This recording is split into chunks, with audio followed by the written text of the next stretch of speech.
for joining us once again for another episode of Cultivate. Thank you for tuning in, for watching, for listening.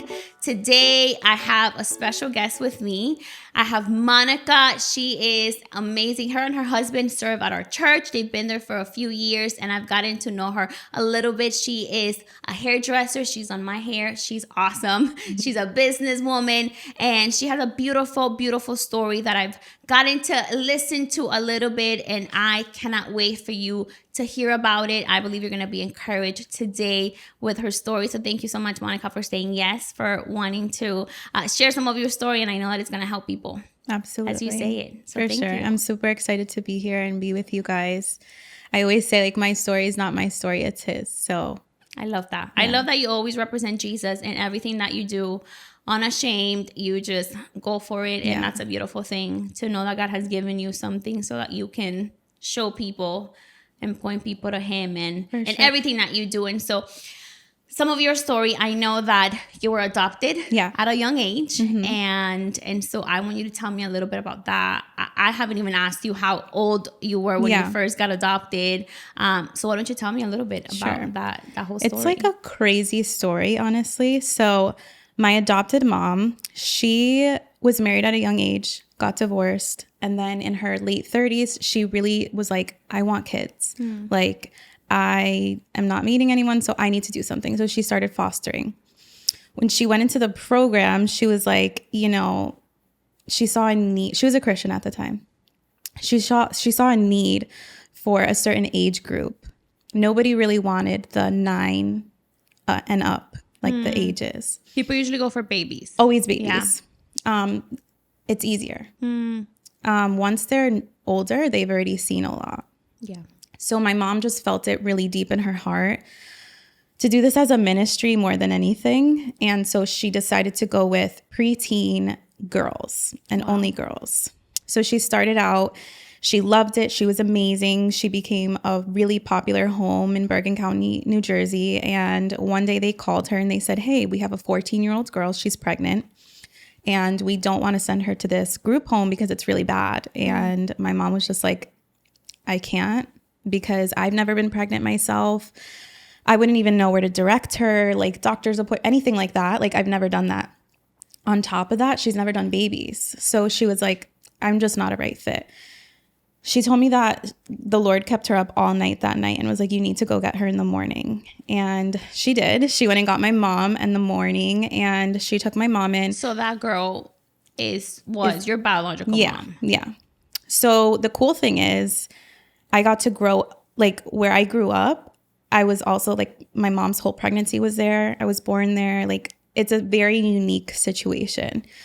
So my mom had me. She was 15 at the time when she gave birth. And around 8 months, when I was 8 months old, my mom went to go pick her up from work, and she had left a letter that she ran away and she was not coming back. And she asked my adopted mom to adopt me. Wow. She felt that she was just so lost. My biological mom had, like, a terrible life, super abused, like, in and out of group homes, foster homes, getting kicked out of here. It was just such a tumultuous life that she saw the love of, like, a mother and, like, what it took. And she knew that she couldn't do that for me. She wanted you to have it, yeah. Yeah. And she knew that my adopted mom could give that to me. And so for her, it was the safest option. Wow. Now, things got really complicated because up until that moment, everyone thought my dad was someone else. She had told everyone that her boyfriend at the time was my father. So his whole family was all, like, okay with it that I was going to get adopted with my adopted mom. And that was the best choice for me. You know, my parents were young, whatever. It was a long process with the courts. Up until I was about 2 years old, it was still going back and forth until my biological dad, my real biological dad, had come to Jersey. He had moved to Florida, so he came to Jersey, and he saw a picture of me through a mutual friend. And he said, whose daughter is that? And they were like, oh, you remember that girl we used to hang out with in high school? And he's like, that's my daughter. She looks just like my sister. The times match up. And so he went to the state and he found me, and now we were in a custody battle. foster parent versus Because biological he parent. wanted Yeah. to have custody of you. Was he in a position to take care of you? No. He was 18.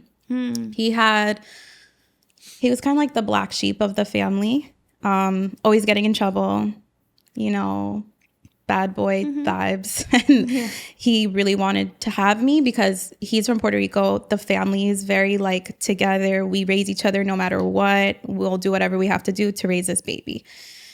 So that was another 2-year battle where they sent me around to their home in Florida, back to my house I grew up with a therapist to see kind of where I was at, where I would So you got thrive. to live with him for some time. Yeah, they would send me there for like a week or two at a time. Wow. And it was so traumatizing. I mean, you have a toddler, and then just imagine like your life gets uprooted and you have to send this toddler to live with strangers. Yeah, because it's your dad, but you don't know him as your dad. And it was awful for me. Like I, at 4 years old, would like pee myself because I had so much anxiety being in like a stranger's home. Yeah. And then my family would get angry that they were like, oh, you see, she's not being raised right by this woman. She's not even potty trained. And it was just me because I was scared. Yeah. And I think in any type of court case, the ugliest sides of people come out.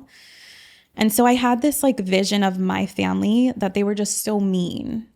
And it was because they would always say like, why do you want to live with her? Like, she doesn't love you. She's not your blood. We're your blood. You're supposed to love us more. And we're talking like to a 4-year-old. Yeah. And it was just so much like everything I knew was just like uprooted. And it was really, really hard. And I vividly remember those times, just like begging, like, I just want to go home. So obviously the court ruled in my mom's favor. Just because seeing your response. The therapist who evaluated me said like to the judge, you would be doing this child an injustice if you sent her to live with her dad. So at the end of the court ruling, my mom really wanted, like, she felt bad for my dad. It wasn't like a haha, I won type of situation. She was just like, hey, like, you want to share summers? You want to do holidays? Like, let's do it. My dad was 18. Like I'm said, surprised even your mom, and surprised not, I mean, I don't know her not in that way, but I mean, surprised in the sense that anybody else would have probably said, oh yeah, like, just keep her, take her, you're the dad. I don't need to go through all this trouble. I think it's a lot too, because my mom wasn't married. And so she really, really wanted me to have like that father figure, like something, you know, all the foster kids like still had their family members in their life, as opposed to me. Like, it was just her. So as much as I did have figures in the church, I think she just really wanted like me to know my roots. Yeah. So did you end up then going to visit your dad? Yeah. So my whole life consisted of going back and forth. I think what was really hard I know this is really a harsh thing to say. Sometimes I wish it wasn't that way, because my dad was so young. I mean, imagine at 20 years old finding out you have a 4-year-old and you've never been a parent before. And then all of a sudden you have to be one. It caused so much hurt because he would like promise me the world. He struggled with drugs my entire life. It created such a void that I think that maybe wouldn't have been there if I didn't know him. And I just kind of like relied on those male figures in the church who like took me under their wing. Yeah. There was so many times, like in 2nd grade, he had been up visiting in Jersey, and he was like there when there was a bring your parent to school day. So I begged my mom. I'm like, can my dad come? Can my dad come? And she was so hesitant because she kind of knew. And my dad was like, yeah, for sure. I'm going to be there. I promise we're going to go here after. It's going to be so fun. And my dad never showed up. And I got sent to aftercare because he was supposed to take me after school. And aftercare called my mom at like 6 o'clock. They're like, hey, we're closing. Like, is anyone coming to get her? And my mom's heart just like broke because, and I kept telling my teacher, I was like, no, he's coming. Like, he promised. And like, those are things that like sit with me so much when I promise my kids things. Like, I see the little girl like in the window. And so sometimes I think of things that have happened like that throughout my entire life, that I'm like, gosh, like, it would have spared me a lot, like a lot. I know my mom, she also popped in and out of my life a lot. She would just kind of So show up. she knew where you lived. Yeah, unfortunately. And I say that, like, I have to make something clear. I don't hold any animosity against either of my parents. I just state what's like true. Like, it would have been better if it wasn't that way. Yeah, and I think I understand in the sense that you understand your parents' situation at the time. You understand why they did what they did. It's all they knew. But at the same time, I think for a child, a young child, it's kind of easier in a sense to process the fact that mom and dad are not there. Yeah. Rather than having to go through those ups and downs, and they're there, but they really aren't, and struggle with that. And it hurt me as a child. I think that I've always been like, my mom adopted me at 50 years old. So she's much older than me. So I feel like I have a very old soul. So I've always, like, even at 7, 8 years old, people would be like, oh, you're adopted. Like, how do you feel? Like, people would ask me, like, oh, are you okay about that? And my parents couldn't do what my mom does, and that's okay. And so did you ever feel like a sense of rejection because of the situation with your parents, or did you always kind of understood that they just couldn't? Yeah. So I think that my adopted mom was so open with me since I was little, like 3, 4 years old. You know, Jesus gave you 3 parents and he chose me for you. And my heart was so healed by it, just by like nurturing me through the truth instead of like protecting me from it, that I never felt that way. Like, I can truly say I never grew up like, why didn't my parents keep me? Why? Never. Like, I was always grateful. Yeah. I grew up in a beautiful home in a beautiful town. I went to amazing schools. And if I had been raised with either of one of them, like, I don't think that would be the case. Yeah, your life would have been very different. Yeah. And so, like, I never felt rejected. I felt saved. I felt like, whew, like, that was a close one, you know? And I ask because I think that there's a lot of young people, children or adults, that think back of their lives and their own stories of being in foster care and adoption and all these different things. And I think there's 2 sides. You have that person that's so deeply grateful and feels love like you did and feels like, I got a chance, a new chance, a better chance. But then you have those that unfortunately feel anger, feel rejection, feel like life dealt me the worst cards, and it's difficult. And I can see both. Yeah. But it's beautiful to see the story of your mom and how she explained those things to you and she walked you through that. I think the process. Only thing that I felt in that way was, like I said, I grew up in a very beautiful town. Everything is cookie cutter. You know, everyone has like the perfect life, so it seems. Mm-hmm.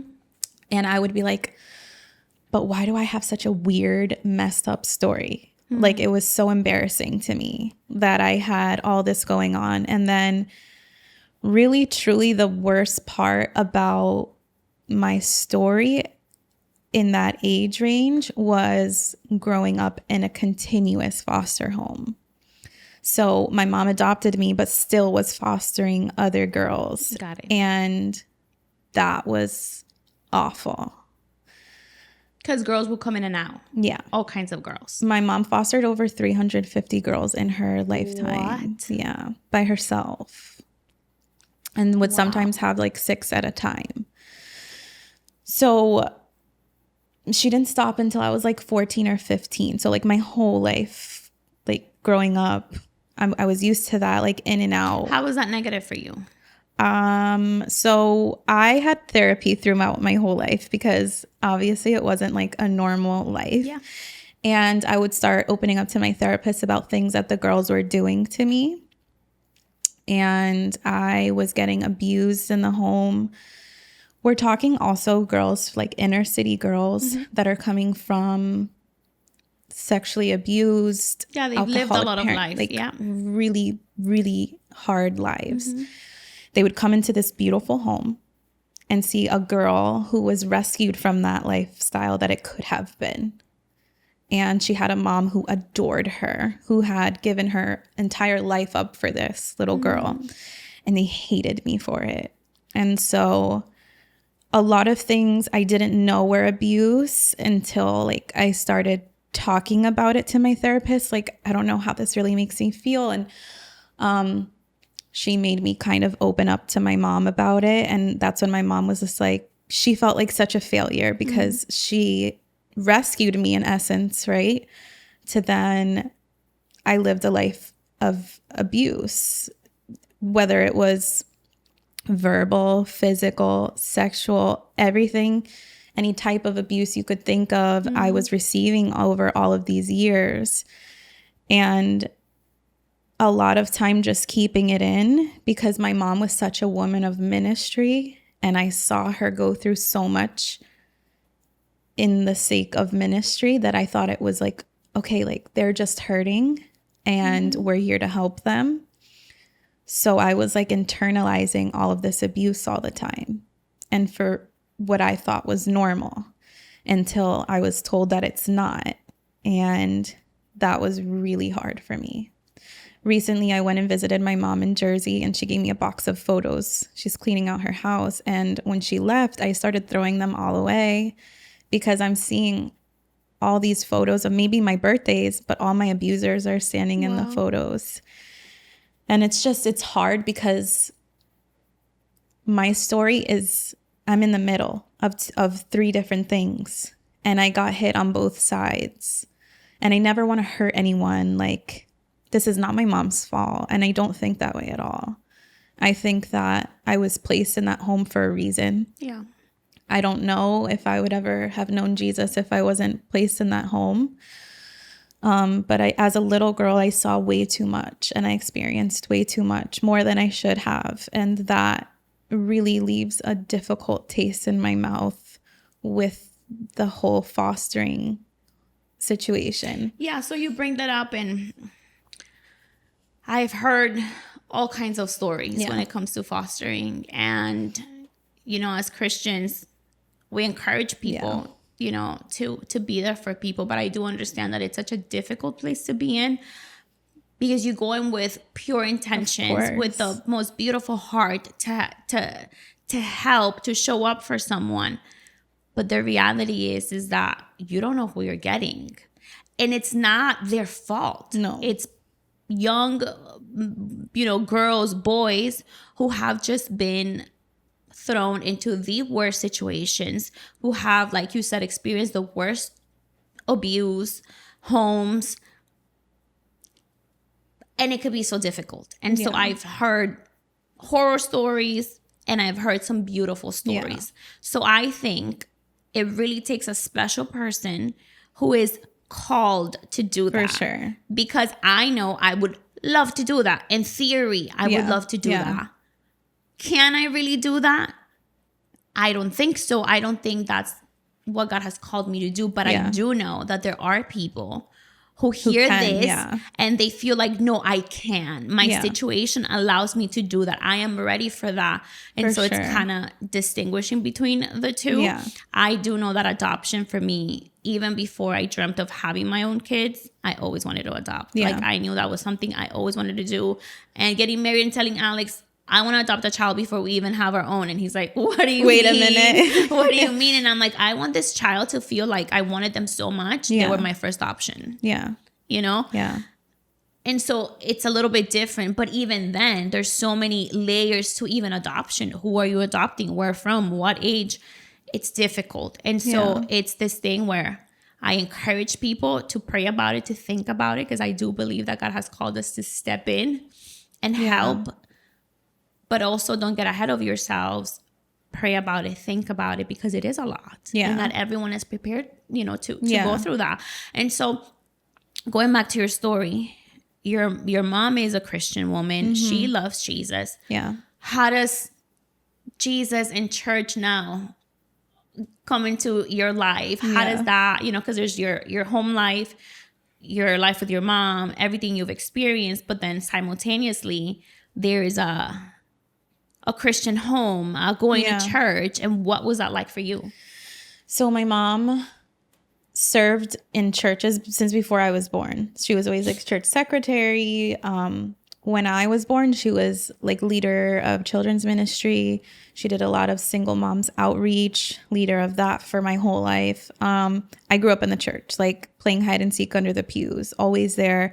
I think it was a little easier too of her like immersing herself in church because then so many people came around her with all these girls, and like she had so much more support, which I think is super important. If you do foster, you need that. Yeah.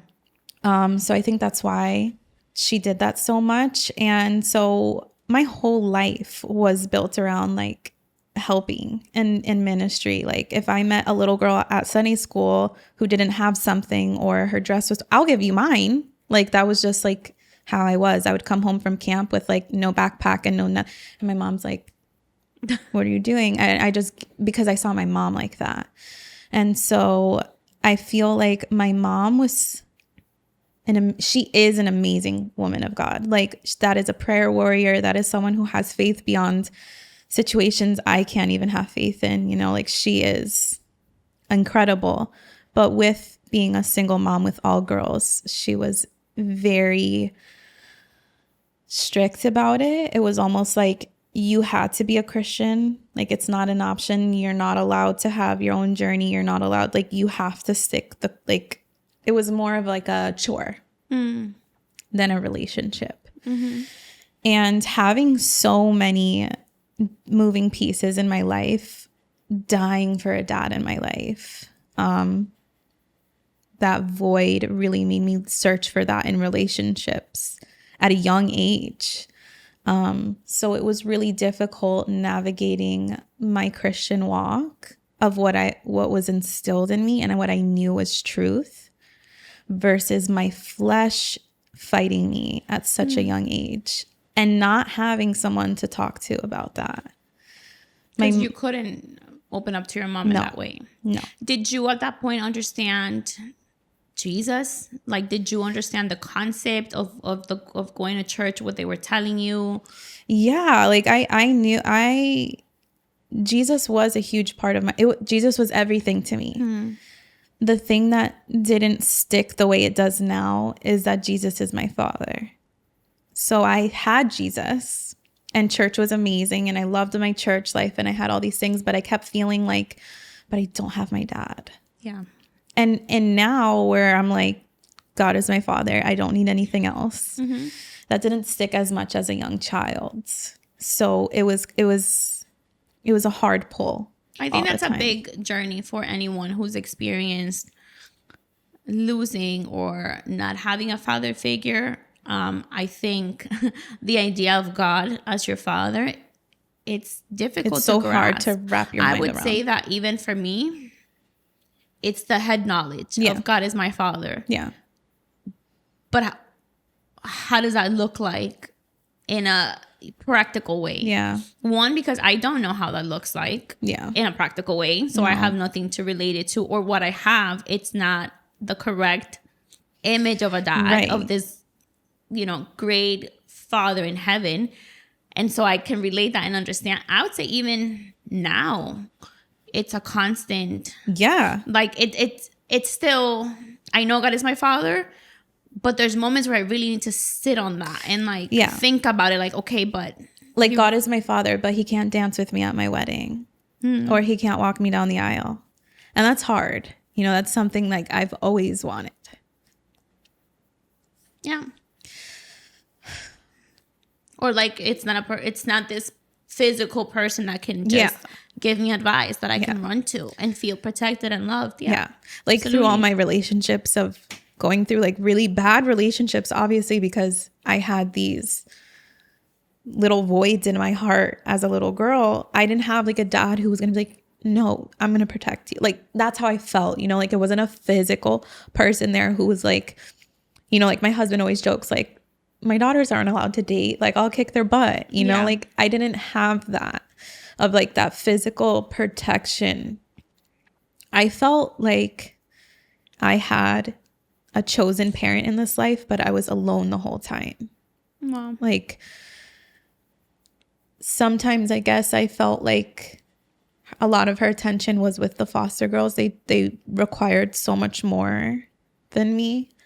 And then like my dad, because you were okay. yeah, because I was great. Yeah, Yeah. I was great. I did amazing. I was thriving. You know.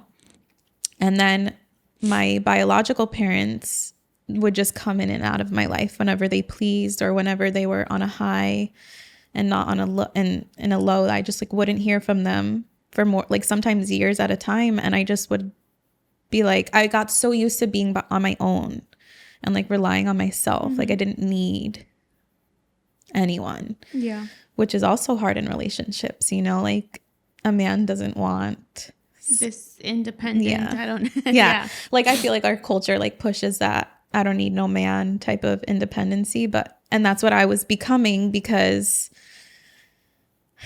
I was I don't just so need one, used but to, I want one. yes, It's funny. I was yeah. looking at a reel, and it's so funny. It's something like all these women out here screaming, "I don't need no man," and I'm here just sitting down drinking my coffee because I love and need mine. Yeah. And it's like, it's not a sign of weakness. It's a beautiful design. Yeah. Yes, I don't need this person, but I want this person because we're a team, and that's a whole Yeah. nother a whole other thing. conversation. But I agree. And so you had to navigate all these things on your own, grow up really fast, deal with thoughts and process things the best you could with what you had. And so you mentioned, you know, you're going to church, you have a strict mom who loves you, who adores you, who's beautiful, who's incredible, Yeah. but not perfect, and was doing the best she could. Yeah. And then you find yourself in a place where you just don't even want to be in church. You Yeah. feel like it's too much. I would say like, well, once I was 17 years old, I moved out because like I couldn't.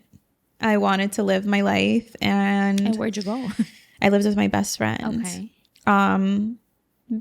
Really, my mom kicked me out at 17 because I was, you know, dating around, sleeping around at that age in high school.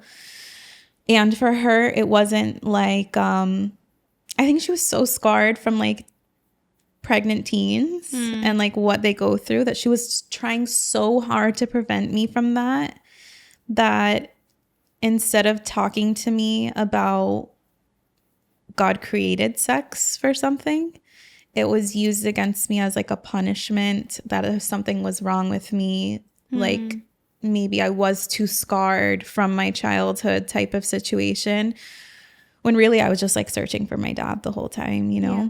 So I really felt, and in my church too, this was really hard, being in a church that you're born into and feeling like you had like a scarlet letter on you, to see like a teen and youth group who is struggling and everyone count her out instead of like, let's take her under our wing, like have some men step up and, you know, help. Show up for her. It was like, I was like the worst. And so I just left, and I didn't want anything to do with church at all. And it broke my mom's heart, like completely, because she felt like, okay, I did this as ministry. I got this girl. I knew this was from the Lord. And then she just left, and completely left. When you say the church, you mean your situation at that church. Did you feel that way towards God too? Because that's what people were making you feel? Yeah. Like I remember a time in my life thinking like, I really haven't even talked to God once in a year.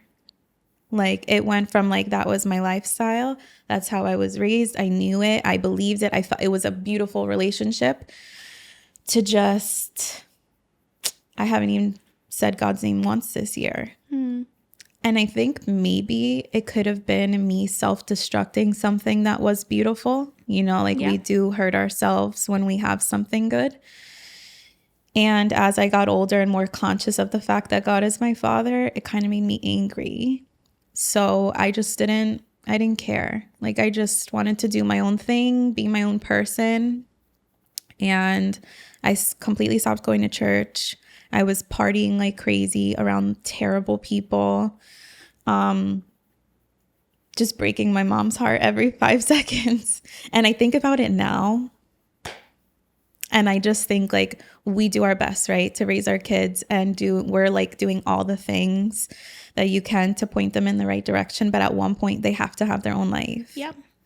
And That's a scary thought. yeah. But I feel like God allowed my heart to get cold because the way he brought me back was so like beautiful. I had to experience what I had to experience because I think it gives me such a compassion for women in the church who do struggle with these types of things, and in being able to talk to me about like, hey, I'm dealing with X, Y, and Z, to never make them feel shame is like my main priority. And I feel like I would have never been that way if I didn't go through some of like the ache that I did in the church. Yeah.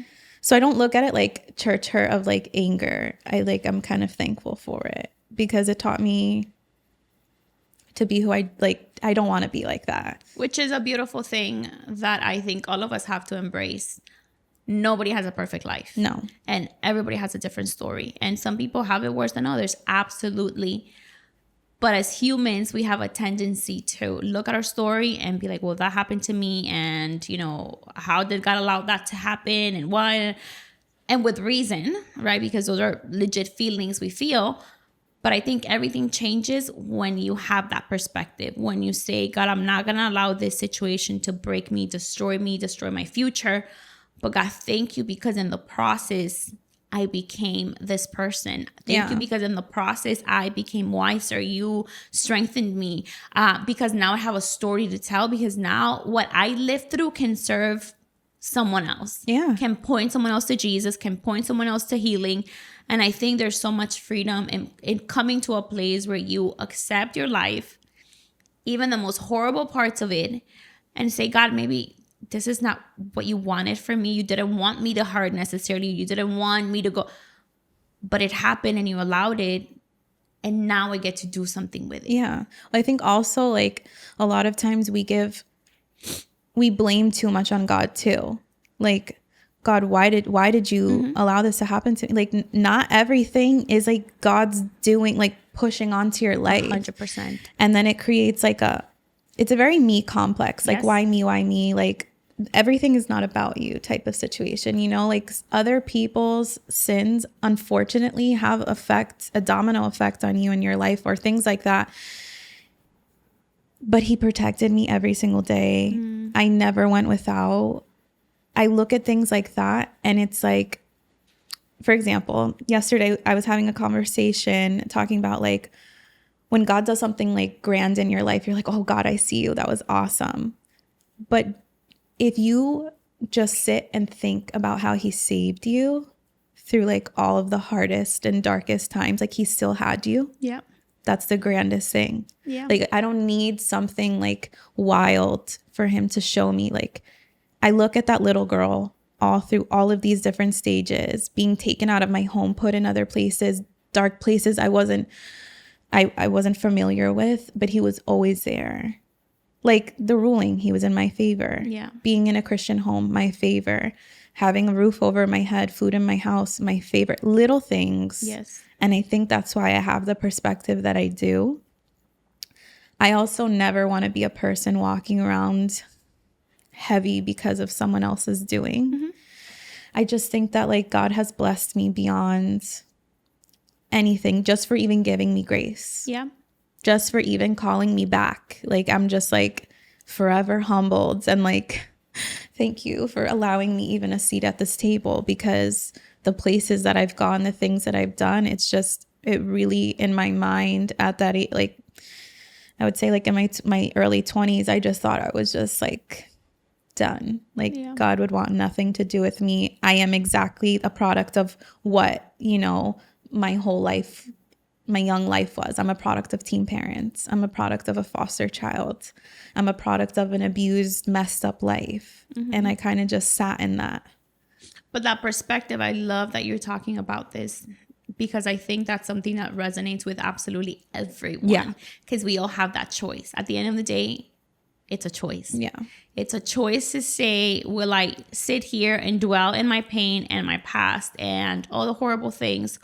Or will I thank God for bringing me, like, the fact that I'm here now, Yeah. that's more than enough. Yeah. The fact that I survived up until this point and that you carried me through even bad things, but I'm still here. God, like, the gratitude in my Yeah. heart that you still want me, that you still chose me, that you're still calling me, that I'm still here, that there's still, if I'm still here, it's because you're not done with me. It's because there's Yeah. hope. And so that, I believe it's a choice. Yeah. A choice that it's hard to make sometimes Totally. when you're in it, but it's a conscious decision every day to say, God, I choose to take my past, the bad, the good, the ugly, and I choose to make it and put it in your hands. It allow you to turn it into something beautiful. Totally. And change it around, which is what he's done with you. And so you're out of your house. You are Lost. crazy, lost. How do you, or when do you go back? So I started dating my husband at 20 years old. You're in Miami now? Or No, I was in Jersey. We knew each other from childhood. So we have always known each other, me and my husband. He lived in Miami. I lived in Jersey. I would come to spring break and party with my friends, with like all his guy friends. And then he would come up and party with my friends up in New York and Jersey. And we were a mess. And one day we just decided our friendship was better as a relationship. And we started dating. And I would say like 4 or 5 months into our long distance relationship, I moved to Miami. How old were you at this 20. point? You were young, yeah. I called my mom from Miami one day and I kind of just told her, like, I'm not coming back. And like, I could just hear her, like, the choke in her voice. Like, she just was so sad. I was already doing bad. And then to like move to like a party city with a boy, like, I think about it, I will die. And so Steven and I just started partying like crazy, the typical Miami life. He was raised Catholic, basically wasn't even into his religion that much. And we had our kids out of wedlock. There was a lot of struggle with partying. I mean, for a woman, I feel like when you become a mom, it kind of like there's a switch. Like, okay, like I can't party like that anymore. And then he still really enjoyed it and drinking a lot and things like that. We were like on top of the world. We had 2 kids. We had very successful business. We had the house, the cars, you name it. We had everything. And then from one second to the next, we lost everything in business. We had to start our lives over from scratch. And it was at that rock bottom that I think God allowed me to get to, that I was able to hear like the quiet voice. Like, are you ready to come back? Wow. And it was like that same day, scales came off my eyes. And I told Steven, I was like, I will never, ever make you stop living a certain lifestyle if that's what you choose. But from this day forward, me and my children are going to serve the Lord. And you can either come with us or you can watch. So it was like from one day to the One next. second to the next. And he was probably like, what? He was like, no, I don't want to lose my family. So like, I'm going to follow you.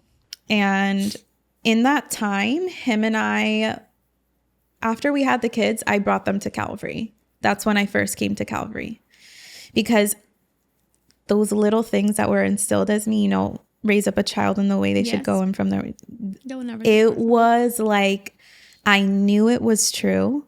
So I wanted to instill those little things in my kids, because inside of my core, it was like bothering me. And so we were at Calvary, I would say like averagely, regularly. Like if we missed one, it didn't matter to us. But when this happened, he knew about Jesus. He knew everything. So he was just like, you know what, you're right. And from that moment, he had a radical saving with God and never touched alcohol again. So this happened literally. It was radical. Radical. You one day to the next, God's calling me. I need to go back to church. He says yes. You guys go to church, and literally your lives just changed. Yeah. Every vice fell off. Like, I used to have the nastiest mouth, and from one day to the next, if I even heard a curse word, I would feel like tense. Just let it go. And I truly think like I said, I needed to go through those years to have compassion for Christians coming to God now. I think it's really easy in the Christian lifestyle, especially if God has blessed you with a pretty easy life. It's hard to have the compassion on the people coming in, getting to know God, having your life put together and things like that. Like, you don't know what they're coming from. Yeah. And a lot of their actions can be coming from just a hurt place. So I think that he allowed that for me, and it's a real full circle moment for sure. So you guys have been at Calvary since, involved, your kids are there, and you haven't looked back since. Yeah. I mean, I look at my husband, who was the type of man who would close a bar. Like, when the lights are coming on, he's actually ready to go to another place. And he turned into a man who was doing workout and worship in gyms and talking to men like, you don't need alcohol. Like, you don't need that to define you. And just the way he leads my home is everything the little girl inside of me needed to heal.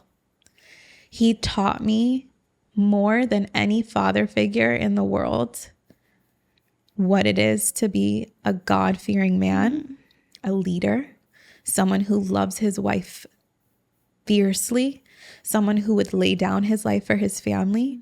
It was everything that I ever dreamt of. And I truly, I believe, like, no, our marriage did not start off in the traditional way of what I would have hoped. I would have hoped I had my kids in wedlock. That bothers me, like it does. Or to have the traditional marriage, things like that. I wish I did things right. But if it weren't for that, Stephen would have never had the radical saving that he did have.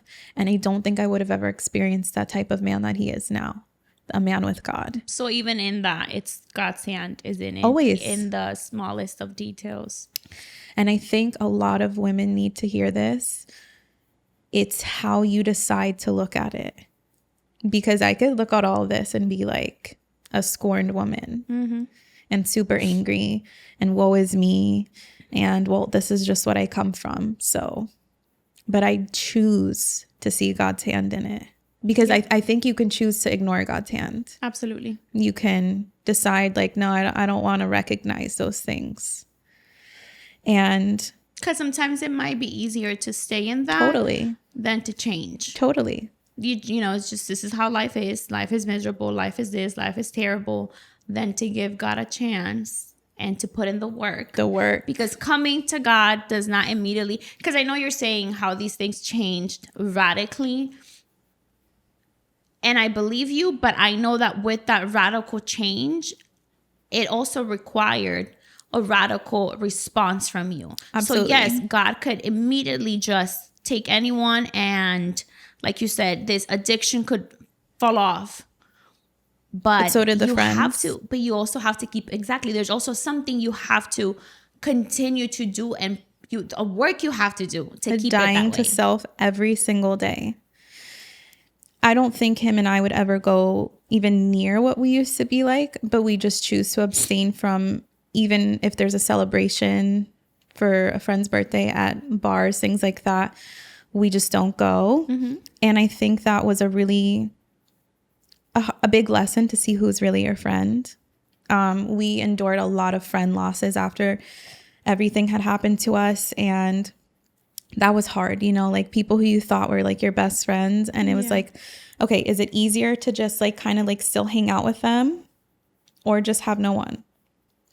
And I think the obedience from Stephen and I of just sticking together and like creating our walk with God and restarting our life and rebuilding everything, in that obedience, he gave us the most beautiful, God-fearing friends from Calvary that are like a brother and sister to us. And I feel like they were like truly gifted to, we would have never met them if we didn't go to Calvary. We look at each other and we're like, if we ever met anywhere else in any other walk of life, we wouldn't be friends.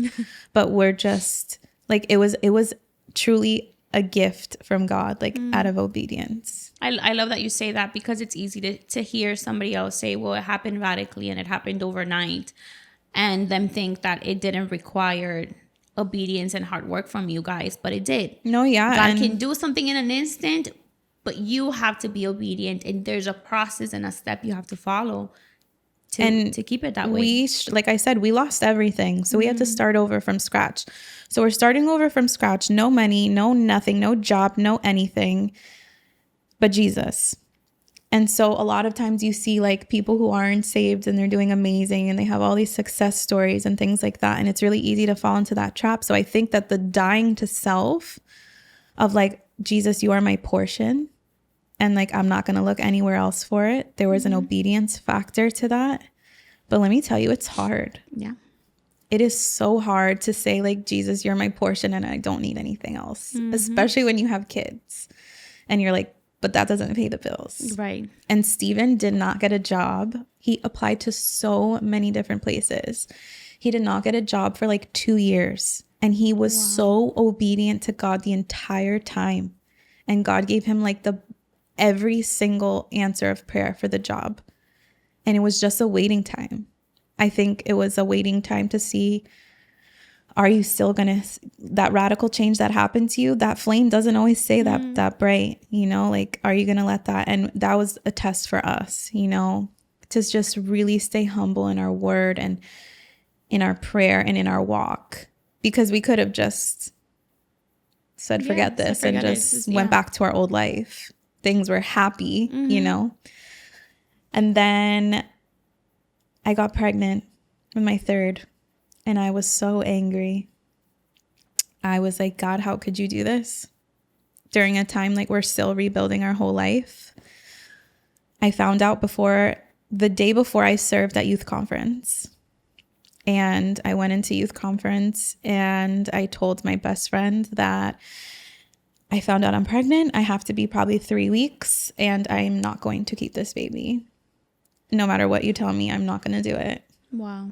And that is something so hard for me to admit, but I think that it's important for me to admit that, because I think a lot more women can understand that than they would like to admit. Yeah.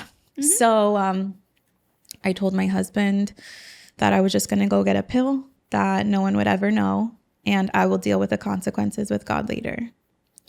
And he told me, absolutely not under my households. If you want to remain married together, you need to keep this baby. We need to be obedient, whether you like it or not.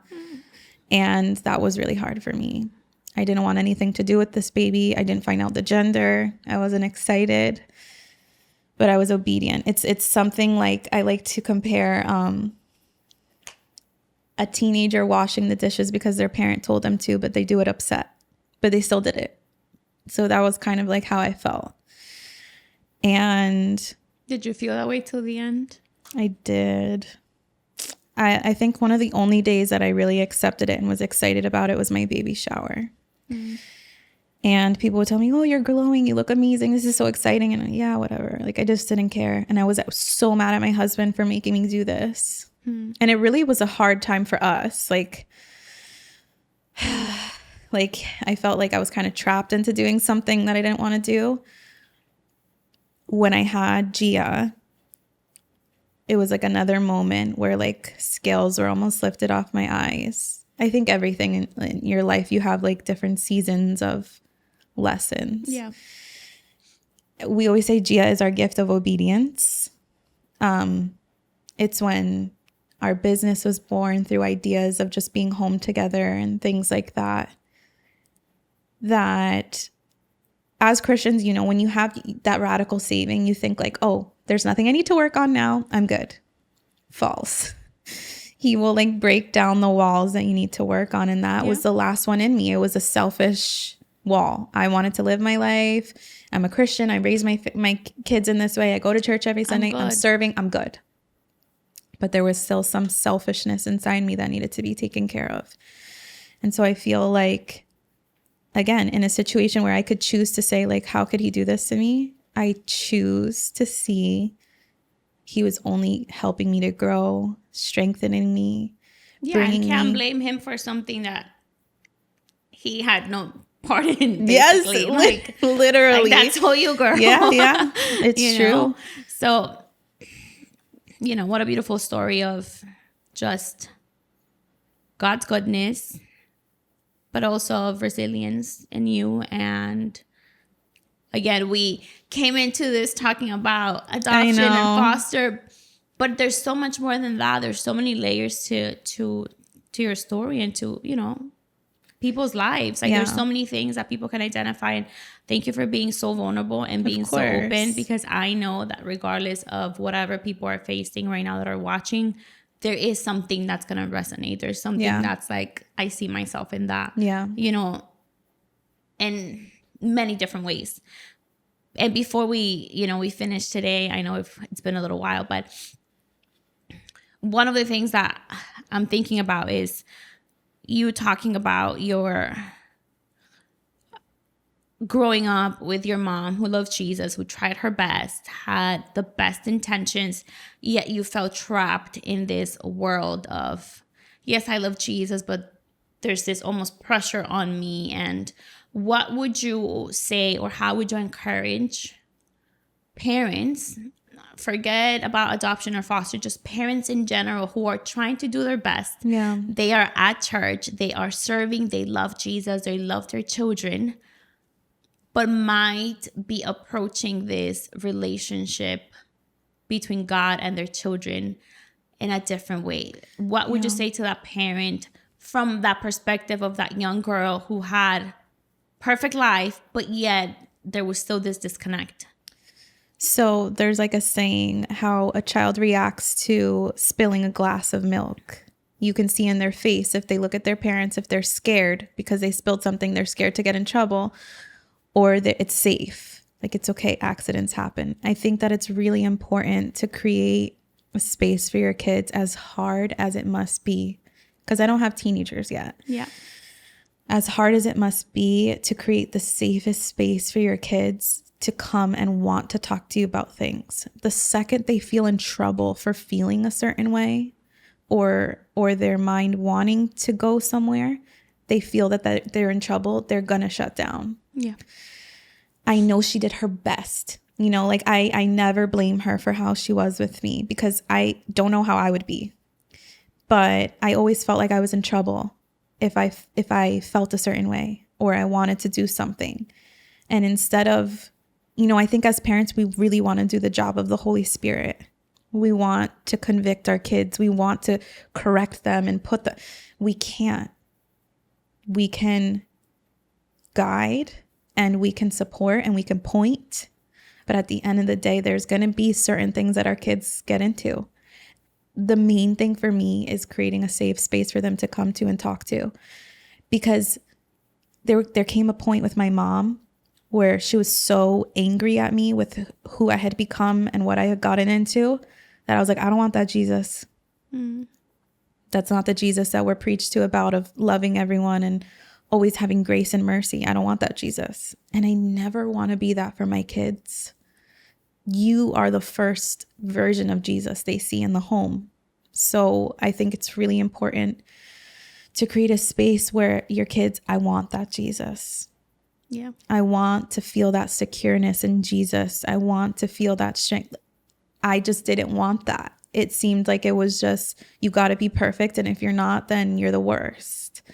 So as hard as it is, just create that space for them that they can tell you anything. It may be so uncomfortable to hear certain things or heartbreaking. Yeah.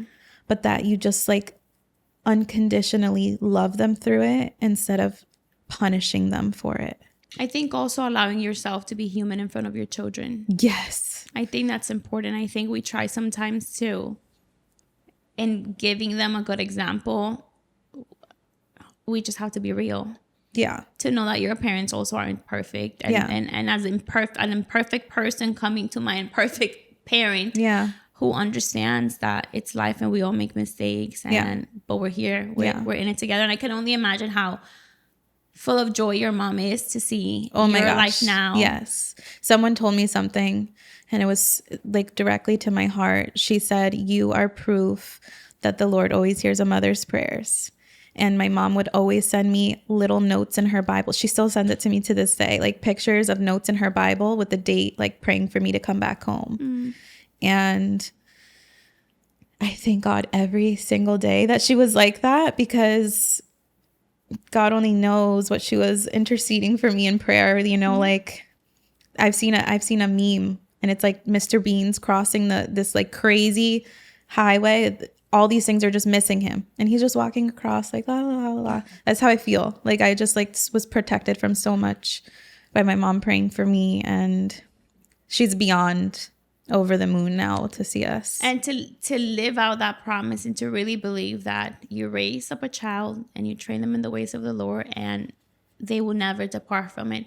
As far as you could have gone, there was still that seed planted in you, that you knew it, and that you knew what home was. Always. And that you knew home wasn't any of those places. It wasn't any of those relationships. And when home called you, you knew where to go. And so I think that's an encouragement to all parents. Do not give up. Yes. Your mom might have not been perfect, but she did one thing right, and was to instill that love of Jesus in you, to pray for you. Yeah. And if as parents we do anything but that, we've accomplished more than enough. So thank you so much again for being with us today, for sharing your story, for being so vulnerable and open. You're amazing. And I know that God's going to continue to use you in every sphere that you step into, whether it be your business, your family, your friendships, connect. Anywhere God puts you, He's going to use you and your story to be a light. And so thank you so much. And for all of you guys watching, thank you so much for tuning in, for listening. We hope that today God spoke to you, and that you can find something out of this story today and really stir up your faith, and remember that God is with you regardless of your past, regardless of whatever you've been through, whatever you're currently going through, that God can and will use anything and everything and turn it around for good if we allow it, if we choose to believe that God, you can do something in my life. And again, if there's any prayer requests, let us know. If there's any way we can help you, connect you with resources, let us know. We would love to be there for you and encourage you. We love you. We'll see you next time.